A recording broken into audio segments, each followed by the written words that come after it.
በአባያና ጫሞ ሐይቆች መካከል ጥቅጥቅ ባሉ አረንጓዴ ደኖች አስደናቂው መልክዓ ምድር አቅፎ በያዙ ውብ ባህሎች ለዘመናት በደመቁበት ስፍራ የኢትዮጵያ እጅግ አስደናቂ መዳረሻዎች አንዷ አርባ ምንጭ።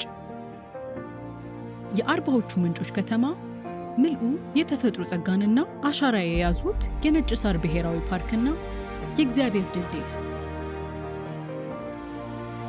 የዱር እንስሳት በአይነት የከተሙባት የተመለከተ ሁሉ የድንቅ ተፈጥሮና አስደማሚ ባህል መዳረሻነቷ የሚመሰከርላት አርባ ምንጭ።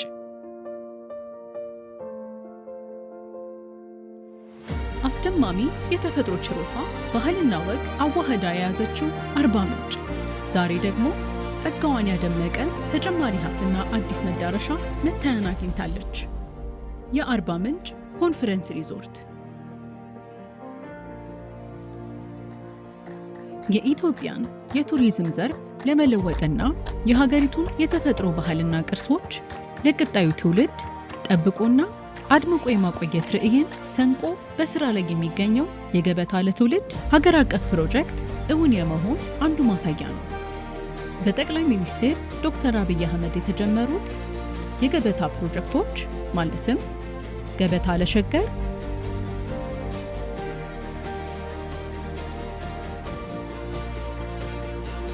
ገበታ ለሀገርና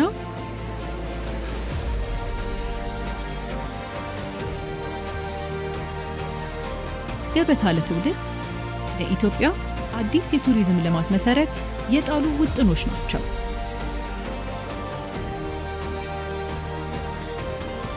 የገበታ ለትውልድ ፕሮጀክት የቱሪዝም መሰረተ ልማቶችን ከመገንባት ባሻገር የኢትዮጵያን ማንነት የሚያንጸባርቁ፣ የተፈጥሮ ሀብቶቿን የሚጠብቁ፣ የአካባቢውን ማህበረሰቦች የሚያነቃቁ እንዲሁም ሀገሪቱን ከአፍሪካ ቀዳሚ የቱሪዝም መዳረሻዎች መካከል ለማስቀመጥ ሰፊ አቅምን እየፈጠረ ይገኛል። በኢትዮጵያ ብሔራዊ የቱሪዝም ልማት ፖሊሲና ስትራቴጂ ላይ የተመሰረተው ይህ ተነሳሽነት ቱሪዝምን ለዘላቂ የኢኮኖሚ እድገት፣ ለኢንቨስትመንት፣ ለስራ ዕድል ፈጠራ፣ ለባህልና አካባቢ ጥበቃ እንዲሁም ለዓለም አቀፍ ግንኙነት እንደ ቁልፍ መሳሪያነት ይጠቀማል። እንዲሁም የኢትዮጵያን ታሪክ፣ ባህልና የተፈጥሮ ገጽታ መሰረት ያደረገ ዓለም አቀፍ ደረጃውን የጠበቀ ጥራት ያለው የቱሪዝም መሰረተ ልማት ለመገንባት ያላትን ቁርጠኝነት አጉልቶ ያሳያል። የአርባ ምንጭ ኮንፈረንስ ሪዞርት የዚህ ርዕይ መሳካት አንዱ መገለጫ ነው። ሪዞርቱ በኢትዮጵያ እያደገ የመጣውን የስብሰባ ኮንፈረንሶችና ኤግዚቢሽን ኤምአይሲ ኢንዱስትሪ ትልቅ ምዕራፍ ከፋች ነው። ዓለም አቀፍ ደረጃውን የጠበቁ የኮንፈረንስ መሰረተ ልማቶችን ከዋና ከተማ ውጪ በማስፋፋት ኢትዮጵያ ለክልላዊና ዓለም አቀፋዊ የንግድ ስብሰባዎች፣ የአካዳሚክ መድረኮች፣ የድርጅት ስብሰባዎች፣ መንግስታዊ ጉባኤዎችና የተለያዩ ማህበራዊ ኮንፈረንሶች ተወዳዳሪ መዳረሻ እንድትሆን ያደርጋል። ይህ የንግድ ቱሪዝም የአካባቢውን ኢኮኖሚ በማነቃቃት በባህልና በተፈጥሮ ቅርስ በበለጸገችው ኢትዮጵያና በተሳታፊዎች መካከል ጠንካራ ግንኙነት መፍጠር የሚያስችል መሰረተ ልማትና ሁነቶችን አካቷል። ከአርባ ምንጭ አውሮፕላን ማረፊያ በጥቂት ደቂቃዎች ብቻ ርቀት ላይ የሚገኘው ይህ ሪዞርት ጎብኚዎችን በውብ መልክዓ ምድር መካከል በተነጠፉ መንገዶች፣ ሰፊ አረንጓዴ ቦታዎችና ዘመናዊ ውበትን ከባህላዊ እሴቶች ጋር በሚያዋህድ ስነ ህንፃው እንኳን ደህና መጣችሁ ብሎ ይቀበላል። እዚህ ቦታ እያንዳንዱ ስራ ተለቅሞ ትርጉም ያለው እንዲሆን ታስቦበት በጥንቃቄ ተዘጋጅቷል። ሪዞርቱ ምቾቶ ሳይጓደል ለብቻው ለመሆን የሚመርጡት ቦታና ሰዓት ተጠብቆ ከኢትዮጵያ እጅግ አስደናቂ መልክዓ ምድሮች አንዱን ያለመገደብ ለመመልከት የሚያስችሉ 2 ፕሬዚደንሻል ስዊቶችን ጨምሮ 85 ቅንጡ የእንግዳ ማረፊያ ክፍሎችን ይዟል።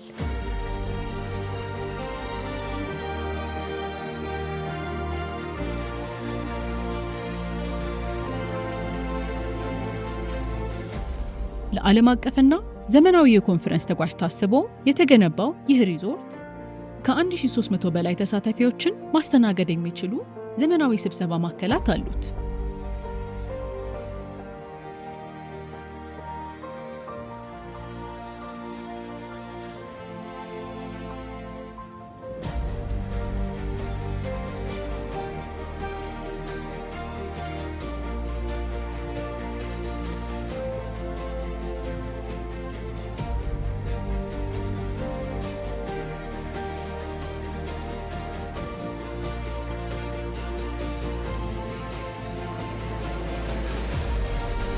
ተሰብሳቢዎች ከመጡበት ዓላማ በተጨማሪ የማይረሱትን አጋጣሚና ልምዶች ይዘው ይመለሳሉ። ገበታውም እንዲሁ የማይረሳ ነው። እንግዶች በቅንጡ ምግብ ቤቶች ውስጥ ከሚቀርቡ ዓለም አቀፍ ተወዳጅ ምግቦች ጎን ለጎን እውነተኛ ኢትዮጵያዊ ጣዕምን የያዙ ምግቦችን ያገኛሉ። ከነዚህም መካከል የቪአይፒ የምግብ አዳራሽና በሐይቁ ላይ ተንሳፋፊ የሆነ ልዩ ምግብ ቤቶችና መስተንግዶ ያገኙበታል። እያንዳንዱ ጉርሻ በሐይቆች በደንና በተፈጥሮ ገጽታዎች እይታ ይታጀባል። ከንግድና መስተንግዶ ባሻገር የተሟላ መታደስን የሚያገኙበት ልዩ ቦታ ነው። በስፓው ዘና ይበሉ፣ በባህላዊ የጤና መጠበቂያዎች ይታደሱ፣ ቢፈልጉ ይዋኙ፣ የአካል ብቃት እንቅስቃሴም ያደርጉ፣ ወይም በቀላሉ በሀገር በቀል ዛፎች ጥላ ስር ይረፉ። ከቤተሰቡ ጋር በሚያምሩ የአትክልት ስፍራዎች፣ የስፖርት ማዘውተሪያዎች፣ የህፃናት መጫወቻ ስፍራዎችና እርሶን ከተፈጥሮ ጋር ለማገናኘት በተዘጋጁ ሰላማዊ የእግር ጉዞ ሀሴትን ያገኙ። በሪዞርቱ ውስጥ ሀገር በቀል ዛፎች፣ ደኖችና በጥንቃቄ ከተዘጋጁ አረንጓዴ ቦታዎች ጎን ለጎን ከ2000 በላይ የፍራፍሬ ዛፎች ይገኛሉ። አመሻሽ ፀሐይ ስትጠልቅ ደግሞ እንግዶች ደማቅ ኮከቦች በፈሰሱባት ሰማይ ስር በቀዝቃዛ የደን ንፋስና በተፈጥሮ ድምፅ ተከበው በእሳት ዙሪያ ይሰበሰባሉ። ይህ ሁሉ እንዳለ ሆኖ የአርባ ምንጭ የልብ ምት ህዝቧን በደማቅ የባህል ትርኢቶች፣ በባህላዊ ሙዚቃና ጭፈራ እውነተኛ የኢትዮጵያ የቡና አፈላል ስርዓት በልዩ ሁኔታ በእጅ የተሰሩ የጥበብ ስራዎችና በኢትዮጵያዊ መስተንግዶ ባህላዊ ትውፊቶችን ይዞ የአካባቢው ማህበረሰብ ጎብኚዎችን በድምቀት ይቀበላል። እያንዳንዱ እንቅስቃሴ ታሪክን ይናገራል። ለወደፊቱ እየተጋች ያለችን ሀገር ታሪክ፣ በፈጠራ የተጠበቀን ቅርስ ታሪክ፣ ተፈጥሮንና ባህልን እንደጠበቁ ሁሉን አቀፍ የኢኮኖሚ እድገት የሚያነሳሳ ቱሪዝምን ታሪክ።